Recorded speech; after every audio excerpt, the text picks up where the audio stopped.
here at this company. As you can see, Towanda with PTN, Petty Television News, and it's Black History Month here at this company.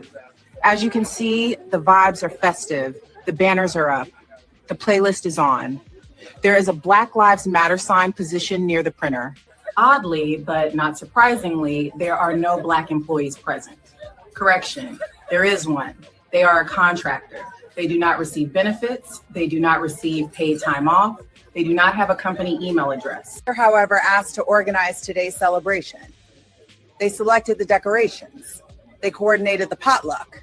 They were asked to create a short overview of Black history that would be uplifting and not too heavy. Also asked to explain the difference between culture and costume twice. The contractor prepared food, they answered questions, they smiled through comments like, I didn't know Black people ate this. They are currently eating last. Their contract ends February 28th. Black History Month also ends February 28th. Management says the timing is coincidental. They also say they are committed to diversity.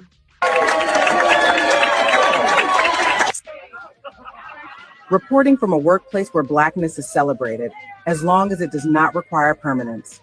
I'm Towanda, this is PTN. Have you apologized to President Trump? Look here, bitch, two can play that game. Have you apologized for what happened that day? For who you keep making space for? Have you apologized to Americans for gas being priced like it's imported from Mars, for groceries requiring a payment plan, for seniors cutting pills in half because insurance says survival is out of network? Have you apologized to mothers doing calculus and checkout lines? To families choosing between rent and insulin? People arguing with health insurance like it's a toxic X? Have you apologized to communities watching ICE roll through like it's a clearance sale on dignity? To Black Americans listening while you flirt with dragging us backward like civil rights were a limited time offer? Have you apologized? No? Then shut the fuck up and get the fuck out. We remember at the end of last year, the Trump administration put out a memo outlining that they were preparing to remove graduate nurses, so graduate nursing degrees from the list of professional degrees eligible for federally subsidized student loans. After an outcry from nurses across the country, the Trump administration, increasingly tone deaf and, completely off base, decided to issue a proposed rule which would make that change permanent, meaning that advanced practice nursing students like nurse practitioners, nurse midwives, nurse anesthetists would no longer be eligible for federal subsidized loans to reflect the true cost of their education, knowing full well that nurses are the ones paying out of pocket to be able to get their advanced degrees and provide exceptional care to the communities, including rural communities all across our country. So this is our chance to fight back, to make our voices heard, and to submit what's called a public comment. Now, in that public comment, it's really easy. You can do it on your phones right now, online, and make sure to tell the Trump administration how devastating the impact of this policy would be on healthcare affordability, on your ability to get the healthcare that you need. And if you're a nurse, make sure to talk about how this limits your ability to serve your patients. We can win this fight, but we need your voices. So you guys probably remember at the end of peace and love, everybody, and welcome to Black Press USA's morning show, where we bring you the headlines and the culture. And at first, you have the culture from our very own co-host this morning, Jasmyne Cannick, journalist and political strategist. So, Jasmyne, before we get into Lauren Underwood's call to action, tell us about your alter ego. Okay, well, I start off with good morning. So good morning. Okay. Good morning. Yeah, I have an AI alter ego. Her name is Towanda. We kind of look alike a little bit, but she is me. She is me when I can't be me in my regular life. She says the things and does the things that a lot of times my Gen X mind and my Gen X mouth and attitude really want to do. And she has a job like I do. She works for Petty Television News, and she's a really great reporter, and she takes her reporting very seriously. But yeah, she's me, and I created her about 4 or 5 months ago, just to cope with like Trump and the administration and all these, life changes and things that were bothering me. I just did it for me. And I didn't know she was going to end up being so popular. I love it. I think I have she has more followers than I do. And I don't even have that many. I think I have 36,000. I think she has 48,000 or 46,000. And counting. Yeah. So I'm super excited that people find her just as interesting and funny as I do. But one of the things that I really spent a lot of time in the past year doing was studying AI. And studying AI from a couple of different angles, and one of them was also videos. And I'm already a writer, so I can write scripts, and I'm already funny, at least in my head. So being able to incorporate AI and sort of not get left behind in that, because I know a lot of people, particularly in our generation and a little bit older, are really hesitant when it comes to AI and its capabilities. I actually find it really fascinating. And I think you just got to figure out a way to use it that helps benefit you and not erase you, right? So when I look at Towanda, she definitely enhances me. I may not have slapped that woman, but seeing her do it made me feel like I did it. So I feel good. It helps my mental health.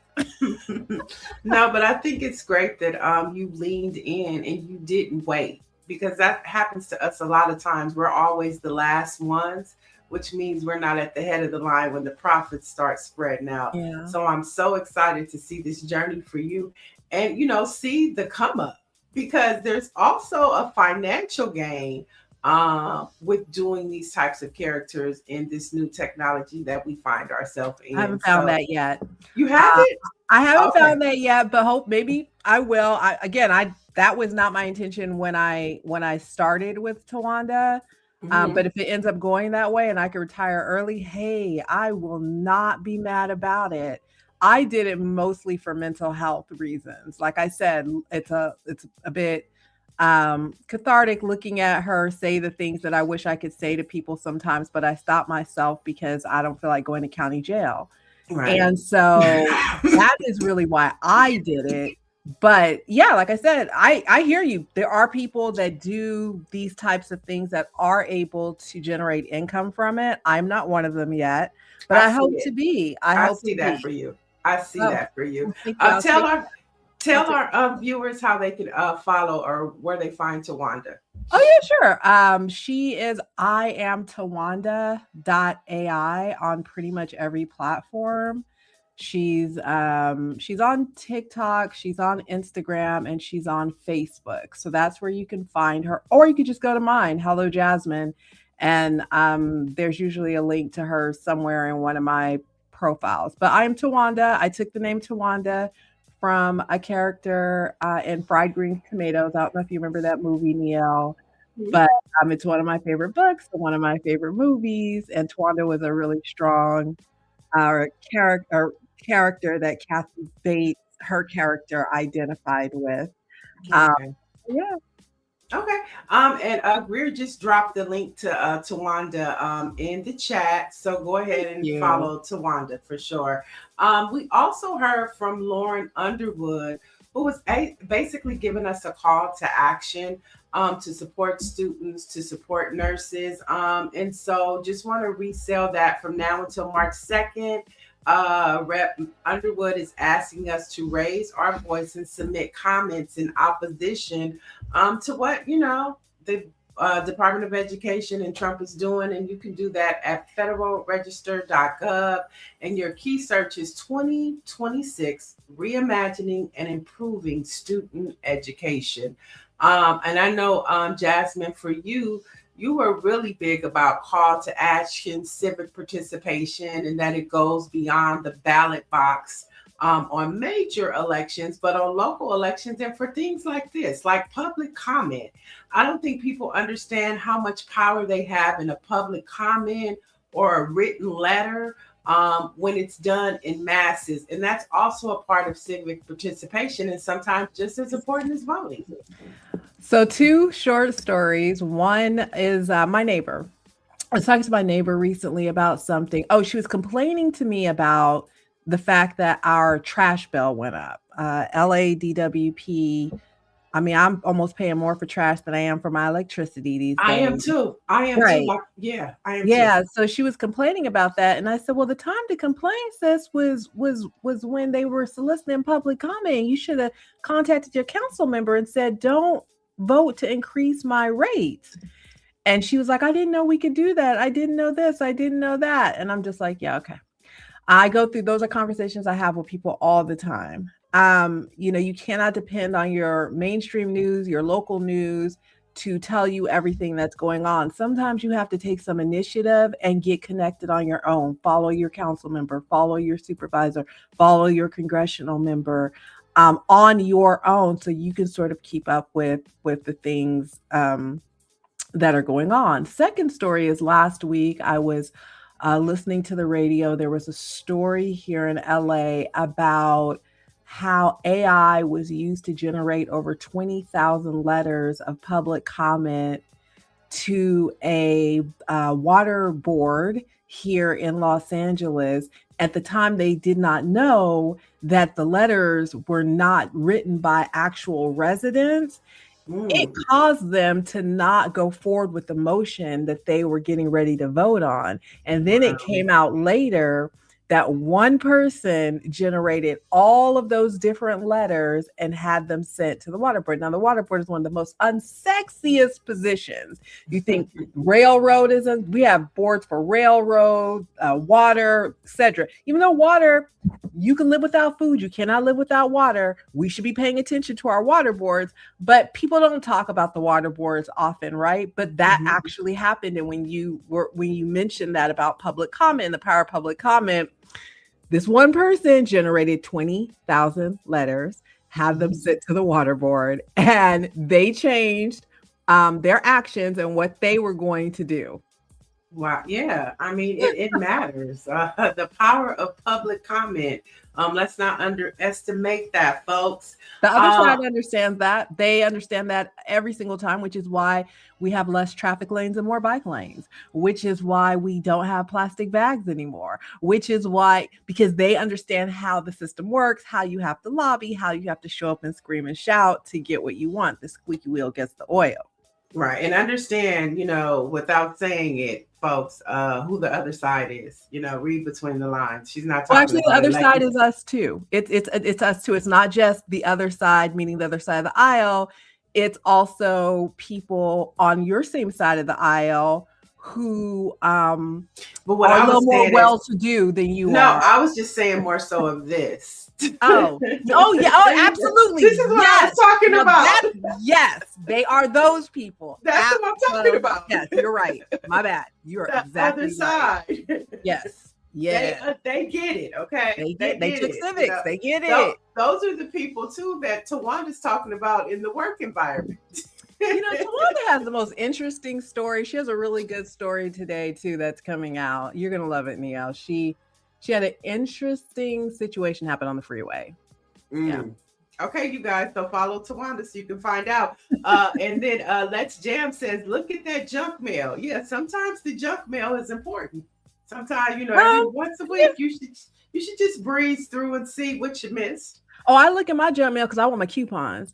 I have soared into the age and the financial situation where I even want to look at my coupons. I want to know, I got my Bath and Body coupon.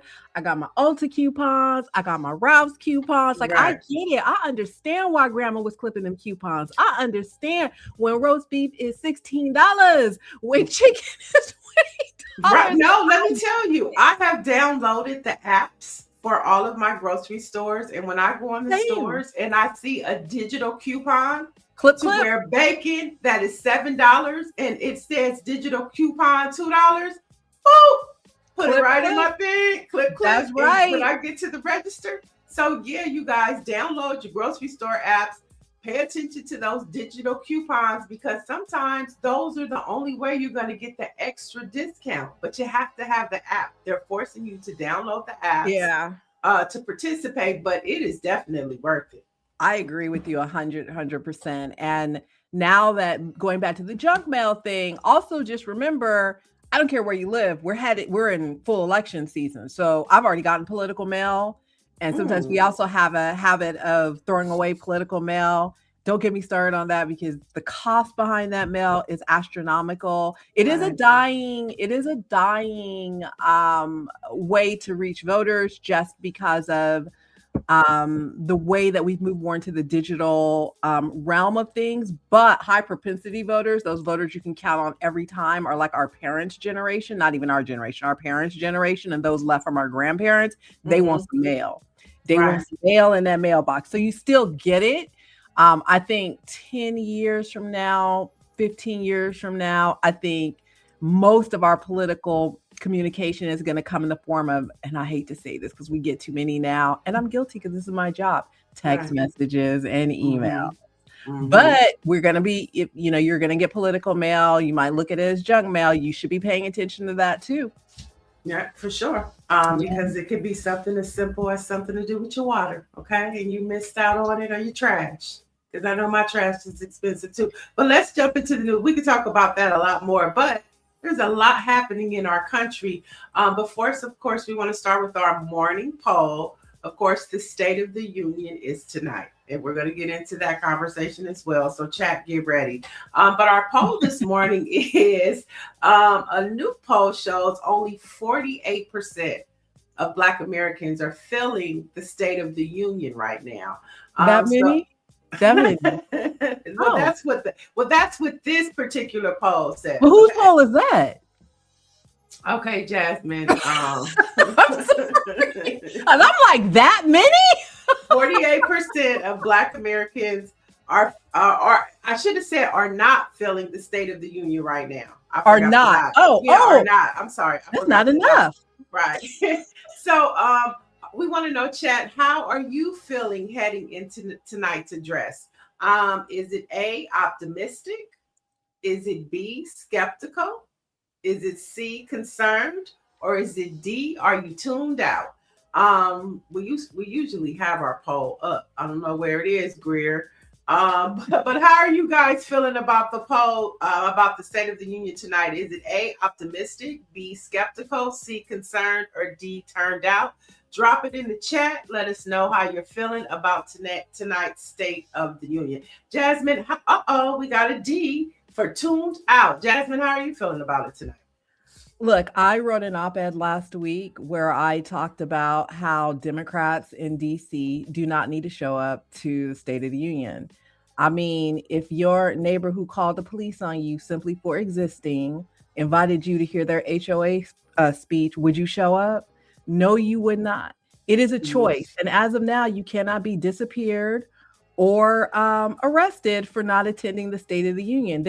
I would never show up to something where I know I'm going to be antagonized, talked about, made fun of.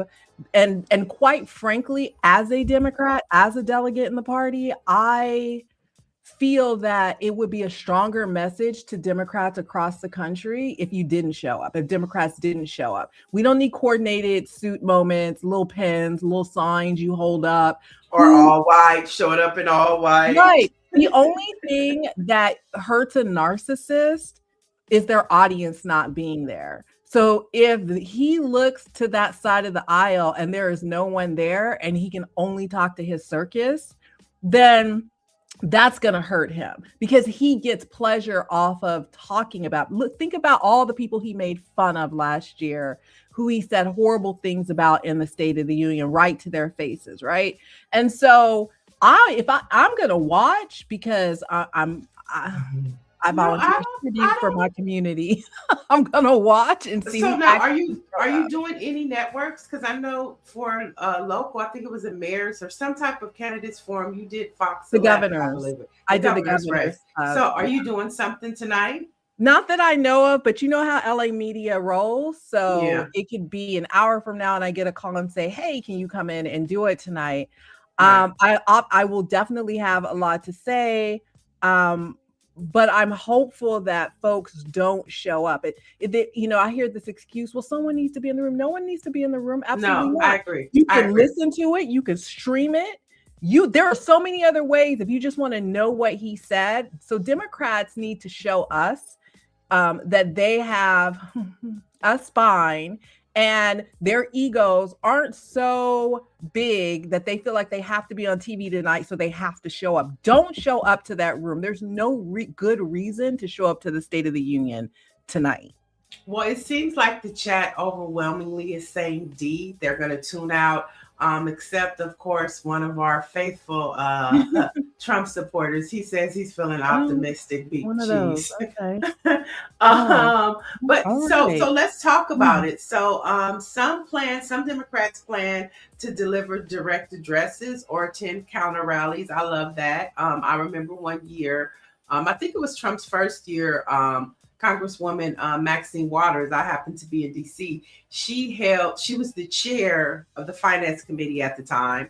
And so she held her own viewing for Black journalists, and we were all there and listening to her. So I like the counter rally approach. Some will likely skip the speech altogether, and some might attend and cause distractions, defying House Minority Leader Hakeem Jeffries' warning against disruptions. So to your point, I think that though the different approaches doesn't send a message like a unified message would send, to your point about not attending.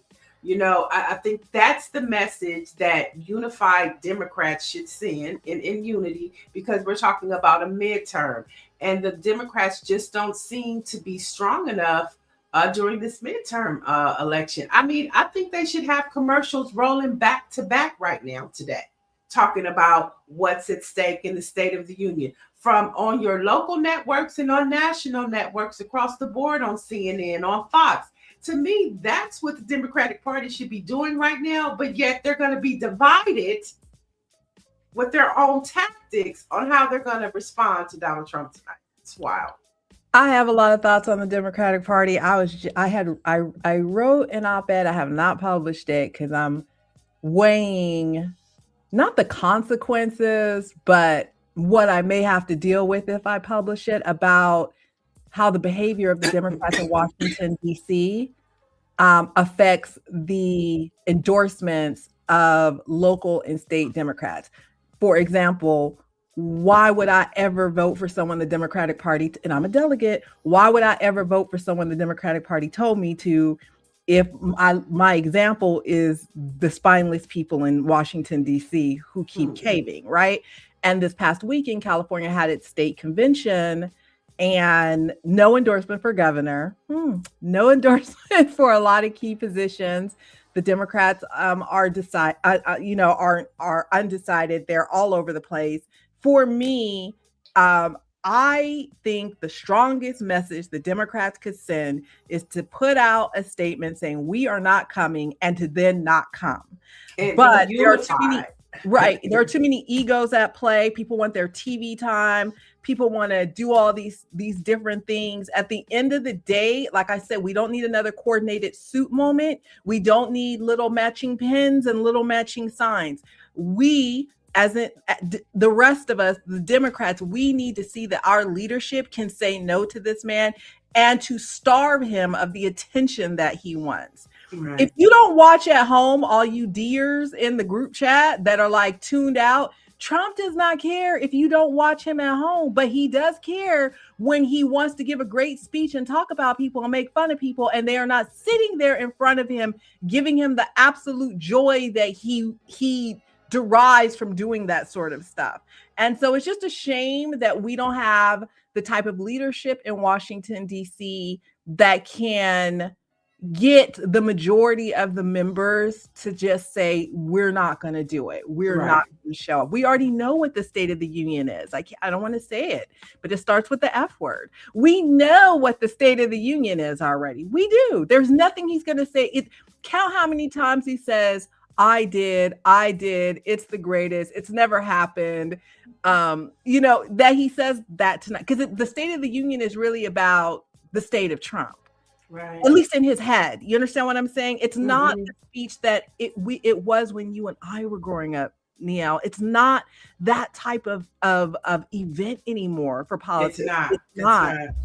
And I also think that it does two things. If the Democrats were to not attend, it shows unity, but it also puts the focus on the Republicans in the room, because we know that they're going to cheer for every lie and disenfranchisement that they're trying to do. And so if you put that on display, then it shows the American people as well who they need to get out of office. I mean, it does multiple things strategically for the midterms and for the Democrats to be unified. So, I mean, it just makes no sense that they're going, and I don't think they're listening to their constituents, because, I mean, the chat is clearly saying they're not going to watch. So that means that the constituents are tuned out to this administration. And so you're going to go there and pretend like, it's business as usual, and it is not. This is not a George W. Bush presidency, okay? This is not business as usual. It's not even a Biden presidency. It's not. And remember, the first 10 minutes of the State of the Union are going to be the pomp and circumstance, up and down, clap, clap, clap, clap, clap, clap. Nobody got time for all that. Yeah, let them do that. Let the Republicans let them, it's gonna, that I may have to repost a meme I posted before about the Turning Point USA halftime show. I may have to repost that same meme with them KKK people and put the Republican caucus tonight at the State of the Union. But look, at the end of the day, the Democrats need to stay away. We know that they are unable to do that. Many of them have egos that are just too big. They just want to be on TV. They just want to be seen. Everybody wants to have their moment. And let us not forget what happened last year at the State of the Union and how the Democrats reacted to, what was it? Who was it? Al Green? It was Al Green, right? Yeah, and he got put out. Exactly. He got put out. And they should have the guts that the women's hockey team, who just won the gold. Congratulations to the U.S. women's hockey team. They declined an invitation. The White House reached out to them to attend, and they declined. We need to have more Democrat leadership do the same. Oh, absolutely. Yeah. Now let's head to our next story. This is a story that comes from our state. It is trendy. I just posed a question yesterday. How do Democrats and elected feel about this video that's going around of Gavin Newsom? It just has Black social media in uproar. Greer, let's take a look at it and show. On the other side, I don't want to dream of regretting anymore. No coulda, woulda, shoulda. It's all out there. I just want to put it all out there. I'm not trying to impress you. I'm just trying to impress upon you. I'm like you. I'm no better than you. I'm a 960 SAT guy. And I'm not trying to offend anyone, trying to act all there if you got 940. But literally a 960 SAT guy. I cannot, you've never seen me read a speech because I cannot read a speech. Maybe the wrong business to be in. My dyslexia, I haven't overcome dyslexia. I'm living with it. I was the guy in the back of the classroom and my head down, just praying the teacher didn't call on me. I went through, I think I lost count of how many schools I had to go to. I'm on the other side. I don't want to dream of regretting anymore. No coulda, woulda, shoulda. It's all out there. And I just want to put it all out there. I'm not trying to impress you. I'm just trying to impress upon you. I'm like you. So, there's this uproar of, and most of it came from dedicated Democrats about he didn't mean this and he didn't mean that. And I understand what they're saying, but I also posed the question, Jasmyne, if he would have been talking to a white man, because when we first see it, it's like he's talking to a Black man and he's saying that, he's talking about low education skills, his IQ. So if he would have been talking to a white man, do you think that Black social media would have responded the way that it did? That they're blaming it on Republicans. They're saying that Republicans put this out there and they're just trying to mess with the frequency. But was it an insult? Okay, so let me say a couple of things. First of all, relatability has an expiration date. Second of all, you know, relatability isn't about confessing that you had a 960 SAT score. It's about understanding why folks who have 1400s, 1100s, and 800s still can't afford rent. So let's be really, really clear. There is nothing Gavin Newsom can say to most of us that makes us relate to him. Like he's all of a sudden more relatable. And for folks who know how to do more than just watch what's happening on social media, Google what a 960 back in, let's say, 1980 or I think in the 80s or whatever, maybe the 70s. Google what if that was considered a high score or not, right? You should, you know, a lot of times we just go with what we see on social media. We don't even do our own research. I also want to say, just go ahead and say you're running for president. I cannot trust anybody who continues to gaslight me like the current president. You are clearly running for president. You are on a book tour, which is still the way that most candidates for president launch their campaign, right? Is they go around on a book tour. Everyone does it. And I can't get over that, right? So I hear what you're saying, but I just want to make that clear. Like, I still look at this dude and I'm like, well, you're still gaslighting Democrats because you can't even say with your chest that you're actually running for president when we can see what's actually going on. There's this performance that comes from candidates, and the candidates I work with, I try to get them not to do this because, you know, you're not relatable. You have chauffeurs, you have bodyguards, you haven't been poor in over 40, 50 years, okay? You are not relatable. So there was this one argument which is like, oh, he wasn't talking about Black people because there weren't Black people in the room. I don't care who he was. I don't care. First of all, he should have been advised just not to even say anything like that, because just from a political strategist point of view, that wasn't going to land well. The point for me is politicians trying to be relatable when they are not.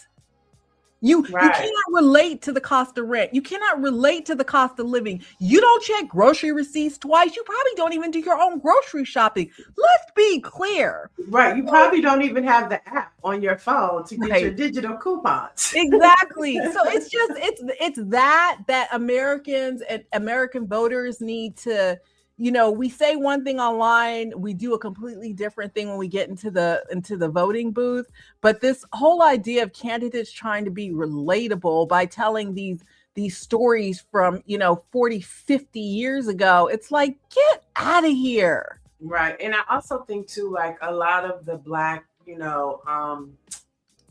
insiders, Democrats that, support staffers, that support candidates and that are part of the DNC and their delegates, and, they were quick to, protect him. And I'm like, being from California, it's like he knows how to split words and talk to white folks and Black folks at the same time. So he thinks, right? And so for him to say it to me, it was like, he was talking to a Black man. Exactly. So you were talking to a Black man. So if 60% of the room was white folks and 40% were Black, well, then it's 50-50 now, because the person he's talking to directly across from him is a Black man. So I think that is what people picked up on, and that's what people ran with me, because I didn't know the makeup of the room. All I saw was who he was talking to. All you saw was who he was talking to. But at the end of the day, it doesn't matter to me who is in the room. The bottom line is you are not relatable, sir. And you need to come up with another way to connect with voters on a more realistic, using more realistic language and examples than you didn't have a hard upbringing. You wasn't in the fields picking cotton. Your parents wasn't in prison. You had a very charmed and privileged life that you continue to live right now. Mm-hmm. And voters need to think about that when candidates try to quote unquote, dumb themselves down to be relatable to you. It's like, come on, sir. I mean, really? So, again, people outside of California have one way of looking at Gavin. Those of us who have lived under Gavin have a completely different way of looking at him, particularly as it relates to Black women and promises that he made. as he did keep as it relates okay. to reparations. Come on. Okay, I was let's be very, very clear. Don't tell me about he is Gavin. not my white savior. He is not the white savior, and he doesn't look good for a white. If I hear another black woman, he's so sexy. His hair is so. You know, wait. I thought I was thinking more about reparations and how he played us on that, how he played both sides on that. I forgot that we were standing out when we were in front of what building were we in front of, and we were saying we want a black woman to fill Kamala Harris's seat, and he totally ignored it. Totally ignored black women. So yeah, he talked out of both sides of his mouth on that, and then did what he wanted to do. And so to me, Gavin has never been a friend to black folks, although I can't. Again, you have to understand both sides are a cult. And yes, I belong to the Democratic Party and I'm a delegate, but I call it like I see it. And I do not go along with the talking points. So I was not one of the Democrats that read the talking points and then got online and said, Gavin is the greatest. Gavin didn't mean it. I know you can never get me to do that. But a lot of Democrats did do that. Oh my God, you should see. You should see on my Facebook. I mean, they are really sis, let me just sit. And I'm like, let me just say this. And then it's so funny because we had Reverend Mark Thompson on yesterday, and we were talking about the mayor of Atlanta, who was Mayor Dickens, who was the moderator. And we were talking about, and he yesterday was defending them. And then it was like, but you building Cop City. You know what I'm saying? And so, you know, can we even trust you? You know, you're building a place for Israelis to come and teach police officers how to attack the public. So you get out of here too. I want to head over to the chat. Michael Carter says a 960 in the 80s and 90s was considered a good score. Max was 1600 at the time. Now the new Max is 2400. So not the same in comparison. Confirming what you said. Yeah. You're getting some hand claps, some periods. Dr. Marilyn said, we know white people are not smarter than us. Duh. We know it's their privilege that gets them to where they are. Let one of them talk about that. Megan says, Gavin is no friend to black folks. And I think that is the sentiment for my question. How do you feel about this, Democrats and public officials? And the establishment kind of attacked me. And I was like, first of all, I posed a question. Okay, it was a question. So, you know, we have some, you know, from the State of the Union tonight, you know, and some of us docile Negroes, meek and mild, like Langston Hughes said, God forbid the day we change our mind. And then this Gavin Newsom thing, because we think that he's the only hope we have to defeat Trump. And I don't believe that. Do you believe that Gavin Newsom is what we need to defeat Trump? Oh, I don't believe he's what we need to defeat Trump. I do believe it may come down to that because so many people are in now. I don't know what it is about these slick white dudes that black people, white people, they fall into some sort of trance. I see it here all the time. Like people looking at him like he's Mr. McDreamy or some crap. And I'm like, that hair is too slick for me. I don't think so. But it may come down to it. He may get my vote just in that way, just because it may come down to it. But it wouldn't be because I think that we need him. I think that the Democratic Party has not coalesced around anyone. I think that folks are charting their own path. Gavin started running for president, I would say probably 4 or 5 years ago. For those of us in California, we know this to be the fact and true. Folks outside of California may not understand that. Right. He's been running for president quite some time, laying the groundwork. And as we inch closer and closer to 2028, we'll see other people doing it. But he's definitely got a head start on folks. And so the Democratic Party may just go ahead and line up behind him because he is forcing it. At this point, he's like, okay, well, you all aren't making decisions and bringing us viable. I don't even want to use the word viable, but putting candidates forth. I'm going to put myself out there. So that's what he's doing, and he has the money to do it. He's running for president as governor. There you have it. All right, let's talk about another trending topic that people are still talking about. The BBC has issued an apology after airing a man shouting the N-word to Michael B. Jordan and Delroy Lindo. The gentleman's name is James Davis, and I think they say he had Tourette's or something. Let's play the sock. Do we have the sock, Greer? If we don't, it's fine. But I think everybody's seen it by now. The man yelling, but I think that the story that's not getting added to that is Sinner's production designer Hannah Belcher says the N-word was shouted 3 times, not just that one time, and one of the 3 times was directed at her on her way to a dinner after the show. And so we see that this just wasn't a one-off. And then yesterday also the video started trending when Delroy was on the news show, and the man asked him a question about the N-word, and he said, just say it. And then you have somebody at the BBC yell it. So what's your response to all of it? I struggle with the N-word because I don't like it. I didn't grow up with it. And I look at Billboard's top rap charts, and every single song uses it. Put on Jill Scott, thinking, oh my God, I'm so excited for this new album. She's saying it too. Listen to Beyonce, she's saying it too. So I give a little side eye to Black people who get upset now, when other people use the N-word, because I'm like, so is it okay in a greeting? Is it okay to replace the Mr. or the Mrs. before someone's name? I'm just trying to figure out where it's actually appropriate and it's not, because at this point I see white people using it, Asian folks using it, Latinos using it. Everyone uses the word. There's nothing you can say to me that will make me change my mind about the ER and the A. It is the same exact word. Okay. So what about Negro? What about Negro? Negro is not the same word as the N-word. Negro, because clearly I said Negro. I don't feel comfortable even saying the N-word, right? I didn't grow up in a family that even used that type of language.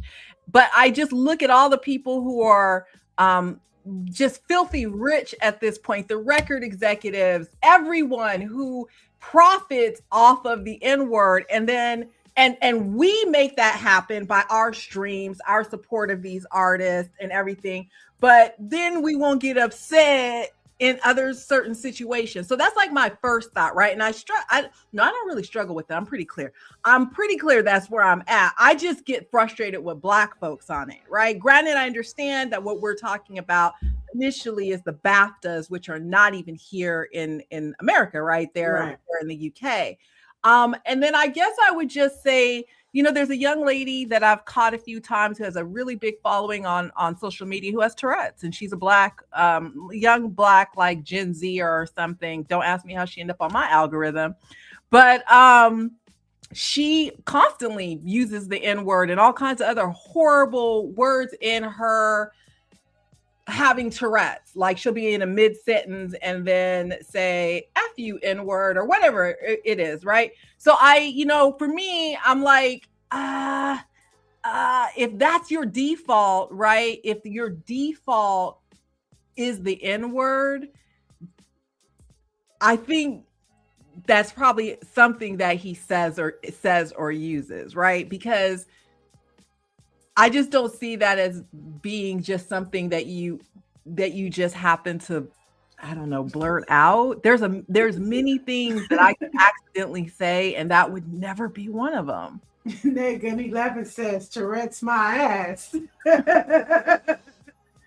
Yeah, so I don't know. It's but I just think for Black folks here in the US, I won't even focus on the UK, we are some hypocritical people, because like I said, so your point is, how you gonna get mad at him? Yeah, we use the word, we have made white people rich off of using the word. There's an artist on tour right now. Every other word out her mouth is the N-word. Okay, she's about top of the charts. I love her, but Cardi B. Yeah, Cardi B. I love Cardi too. I was Team Nicki, but Nicki done lost her mind. And then this last album Cardi B put out was fire. But let's be clear, so I just can't with the hypocrisy from my own people when it comes to this word. I'm not gonna no one's gonna get me to like, change my mind. The hypocrisy is astounding when it comes to the N-word. Like I said, we've paid for whole entire generations to go to college. These folks have made so much money off of us using the N-word, and then we want to clutch pearls in situations like this. Okay, so let's go to the chat because they're chiming in. Mike V says, my concern isn't the N-word. My concern is the harm being committed that will be justified because of neurological challenges. Lady Leo says, it's 2026. I think it's Black people. We really need to make a conscious effort to stop using that word. And Orange G says, like Dave Chappelle said, he can't say the F word when it comes to gays, but he can say the N word unlimited times. That is exactly right. And I get in trouble sometimes on social media when I talk about this, but I'm always like, hey, point to me on any musical chart, let it be Spotify, Billboard, whatever, Apple Music, where you have an artist who is using Jewish slurs or using slurs to refer to Asian folks or Latinos. Nope. Okay, it's just the N-word and Black women, words that are traditionally identified with derogatory terms that have been traditionally identified with Black women. Those are the two that are always okay and make the most money for folks. But those same record executives would never allow an artist to do any type of record that dehumanized or was derogatory toward the Jewish community. They would never allow it. It would never get off the ground. It just wouldn't happen. But it is okay to do that with the N-word. And I don't like that. And Dave Chappelle is exactly right. You cannot say anything bad about the trans community, the gay community. You cannot use certain words, right? But it is okay to use the N-word. It's everywhere, even in places I don't expect it and I don't want it, even from artists that I'm like, why? Like, the song was beautiful without you even adding that in there. And by the way, I still love that Jill Scott album slaps every time. It's in daily rotation. Michael Carter says, I definitely believe it was more than Tourette's syndrome. That was just in him. He didn't say it when the other ethnicities were on stage. Yeah, exactly. It's like in his consciousness, that's what he was probably thinking when he was looking at what he was looking at, and then it came out of his mouth because he has Tourette's. That's what I'm saying. Like, I don't believe that was just some in it, because there are so many words that could come out of my mouth, accidentally, because what I'm thinking in my head, I might accidentally say it, but that word would never be one of them. It just wouldn't, because it's not a part of my vocabulary. It's not a part of my thinking. All right. So Dr. Marilyn says, never will you ever hear this coming from other cultures. Absolutely right. Mike V says, we saw that with Kyrie Irving having to apologize for something he never said that was posted on Amazon. So I mean, Chad, let us know. Is it time to get rid of the N-word totally? Or are there some cases where it's justified to use the word? I mean, it's not. It's your opinion. Put it in the chat.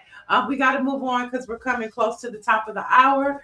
So since we're talking about hip hop, the N-word, and what we can say and what we can't say, let's talk about 50 Cent and T.I. And has this escalated beyond the lyrics and rap battles? So we know that T.I. challenged 50 Cent to a rap battle. Instead of 50 Cent just declining, he went on a social media tyrant. He's a social media tyrant, so he went on posting things, and then he posted T.I.'s wife, which ignited the little son King to engage and talk about his mom, 50 Cent's mom. And so what is your thoughts about this whole 50 Cent T.I. and family business that's happening right now, Jasmine? The same thoughts I had about Nicki and Cardi and Kanye and Drake. I tend to not worry about rich people's problems and what they do in their time of boredom. Honestly, there's too many problems going on in this world. That is the least thing that I care. I could care less about T.I. and 50 Cent going back and forth. Like, I don't care. Like, I don't know. Are you trying to get your streaming numbers up? Are you trying to be relevant? Are you just trying to give, TMZ and All Hip Hop and all these different places something to write about? I don't know. But I guess, I don't know. For me, I don't care. I just don't care. I think, well, I mean, from a hip hop lover, and from T.I.'s perspective, him just challenging him to a versus. Now we know versus was a cultural phenomenon during COVID, right? And so we've seen a couple of more since then that we've loved. And so T.I. challenged them, and 50 took it to the next level. Which was outside the realms of hip hop. He took it to a personal, his traditional, just always in somebody's business and posting memes. And so, I mean, and T.I. responded yesterday with the music, not with the battle of social media, but with the music. And so I think this is more a question. Look at you. I think this is more a question of 50 Cent's character than it is T.I. And I mean, and most people, a lot of people are saying right now, like 50 might have canceled itself with this whole situation. So I don't really care, but let me tell you this: it would not be a far stretch for me to believe that they agreed to have some sort of public spat on social media to get things going, and then voila, we have our verses, and now everybody's tuned in and watching because they had this whole big fight on social media, because this is how publicists and folks work these days. Everything has to be a thing on social media, and then we eat it up and follow it and start talking about it, which is exactly what they want us to do the whole time. The two people involved probably don't even know what is being said, because a lot of times I don't think this is the case. I don't know, but it's not that far-fetched of an idea. It's I don't think this is that. I guess I'll go back to my original point, which is a lot of people are sick and tired of 50 Cent in his mouth. But the chat is not really, because they keep talking about him and they keep following him. And when you're sick and tired of somebody, you don't follow them. You don't talk about what they're doing. You block them. You pay them no attention. So they can't be too sick and tired. Wait, so Michael Carter is saying we got more going on right now than this. LOL. Mike V said, if you insult my wife, I have no words for you, only these hands. One Spear says T.I.'s new song is a bop. Totally agree, love it, especially from the Gen X, generation. Absolutely. That is a bop. Yeah. Moonlight Congress says your main for show. They don't want us up in here, man. Okay, I love the bonnets. Publicity makes money, and Moonlight Congress says 100 for show. 50 real quiet on this one, though. He is very quiet. He don't know how to respond. And the way they dragging him for not having no family is just gold to me. It's I saw that. I mean, yeah, no, it hasn't been funny. Absolutely. It has been funny. It has not risen to the level that I care to share a post about it, but I get a lot of humor in the mornings when I scroll social media and I see some of the things that have transpired and the things that people are saying. But for me, generally, as a rule, I don't care what rich people are doing. Yeah, well, I mean, this is not just the ones out of office. This is hip hop. Okay, this is but they're both very wealthy folks who, if they never did another post, if they never made another song, they would be okay. So Americans, much like the British, are fascinated with celebrities and fascinated with being in people's business. This is not that, Jasmine. This is hip hop. Okay, this is like the art, the essence. This is like we want that Drake and Kendrick. This is what we're looking for. And 50 is scared. I think that's what's happening right now. Okay. That's what we're into. The hip hop aspect of it, the culture. And then Mike V says Towanda versus 50 Cent. Oh, if it's Towanda versus 50 Cent, Towanda is definitely going to win. She's definitely going to win. I mean, Towanda she told me about it anyway. Towanda has to respond to the battle. I just said Towanda would win. I mean, maybe, I don't know. I don't know. Y'all don't want to see Towanda like that. I mean, she already got in trouble for throwing her shoe at Pam Bondi last week. she is, she puts hands on people and with no problem. Yeah. All right. I definitely wanted to talk to you about this. More Black American women are leaving the U.S. for good reason. Black women are choosing peace over patriotism. Now, Black women are leaving the United States in search of safety and a better quality of life. For many of them, it's a response to living in a country right now that they say has often failed to protect them. And I have two friends. One, she just left and she's in South Africa now, just living her best life. She's like, I'm not coming back. Then I have another friend that I went to college with. She left in like 2019 before all of this. And she's been in South Africa since then and just has created a wonderful life for herself. And so now she's like, I'm glad I did it when I did, because I wouldn't want to be in the United States right now. So how do you feel about this new move with Black women choosing peace over patriotism? Well, I don't think we're ever that patriotic to begin with. So I don't know if it's peace over patriotism or just, peace over being, in a country that has constantly disrespected us from the minute the first one of us got off the slave ship over here. Okay.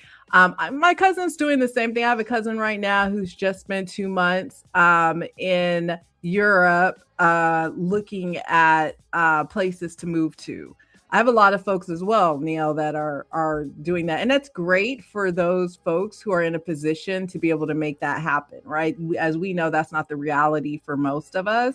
Mm-hmm. But one of the things I will say is as we get older, and I'm a proud Gen Xer, and as we get older, we prioritize our peace over absolutely everything. I will stare out my front window with the phone in my hand and tell you I am not at home. With no problem. Right. We prioritize our rest, our peace, our, all of those things are so important to us. So if it takes moving out of the country to get that, we will absolutely do that. And the thing about our generation versus our parents' generation and our grandparents' generation is that we are more in a position to be able to do that than they were.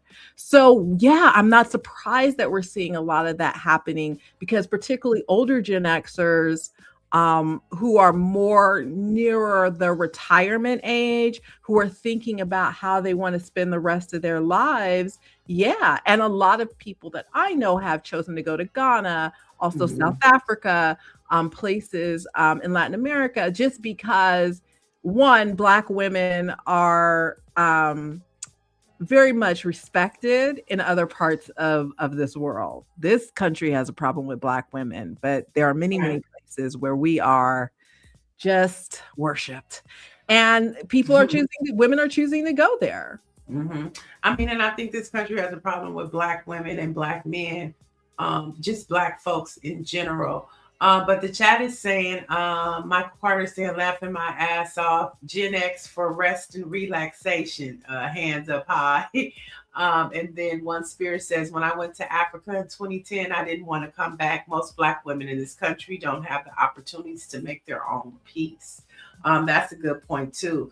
But yeah, I mean, the chat will tell you, I talk about it all the time. If I could pack up and go right now, it's hard because I have my family, but you can always come back home. But especially in the state of our nation, I think a lot of Black women are on that eat, pray, love. Like, let me just be.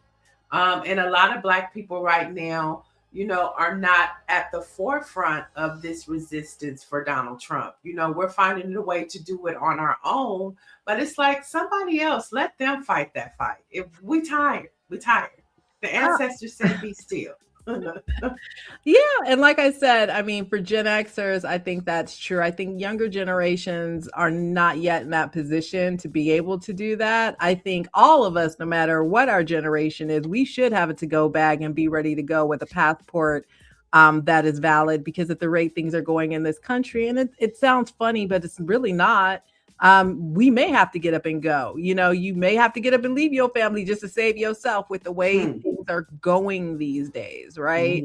So that is my plug for all of you folks watching who don't have a valid passport. Why they're still being accepted and used, you should try and get one. Could you just pack up and leave if you could? Oh, I can do it.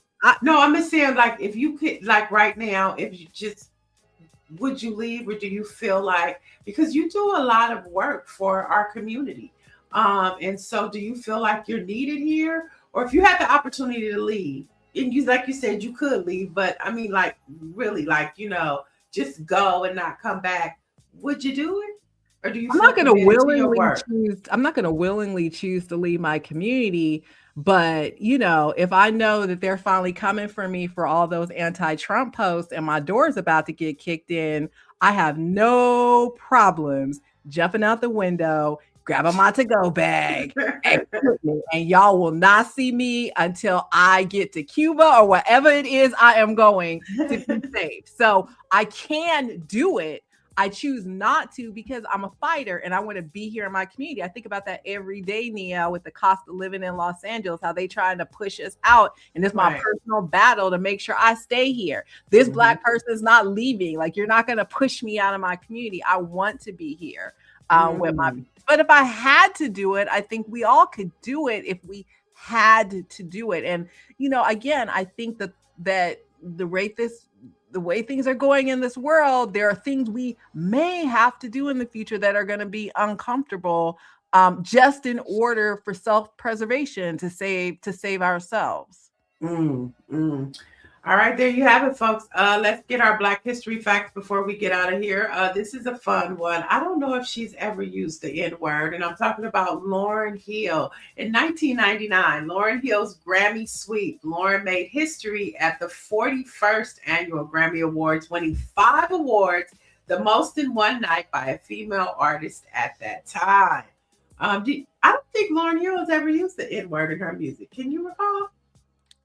I don't think she has. I cannot recall. And my favorite album of hers is the MTV Unplugged.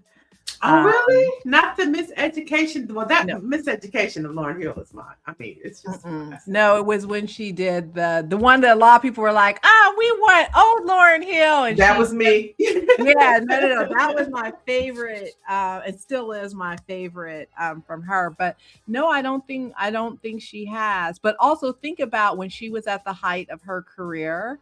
It wasn't the norm and accepted the way it is today. That's right? True. You still got in trouble for using it back then. That's true. That's true. And today we also want to remember our hidden figure. In 2020, Katherine Johnson passed away. And if you recall, she's the pioneering NASA mathematician whose trajectory and calculations were critical to the success of the U.S. Manned space flights. So she passed away on today. And of course, that fabulous movie, Hidden Figures, with Taraji P. Henson, Janelle Monáe, and I think Octavia Spencer? I'm not sure. I don't remember. But I remember Taraji P. Henson. She played Katherine Johnson in Hidden Figures. So we have a few more days left for Black History, so that might be a good one to watch. Jasmine, want to thank you for joining us today. If you guys don't know, Jasmine is a contributor to one of our Black newspapers, the Los Angeles Sentinel, where you might find an op-ed in there for her. Do you do Our Weekly and I'm in a lot of papers around the country, but just, I'm on Substack. If you put my name in, my website will come up, iamjasmyne.com. I'm pretty easy to find and to follow online, not in person. All right. So we definitely would love to have some of your op-eds on the Black Press Wire for a lot of our other Black newspapers to pick up as well, too. So consider that. You actually did. You ran one of them last week, the one I wrote about, the resistance needs rent money. I saw that you all have picked that one up. See? All right. That's Greer. Greer loves your work, too. Greer did it. All right, you guys. So you can go check out that op-ed at blackpressusa.com. And for the latest in Black news and headlines from all of the Black newspapers across the country, you know what to do. blackpressusa.com. Thanks for joining us, Jasmine. And maybe we can get you back in a couple months. We'll give you the rest. All right, bye, y'all. See you tomorrow.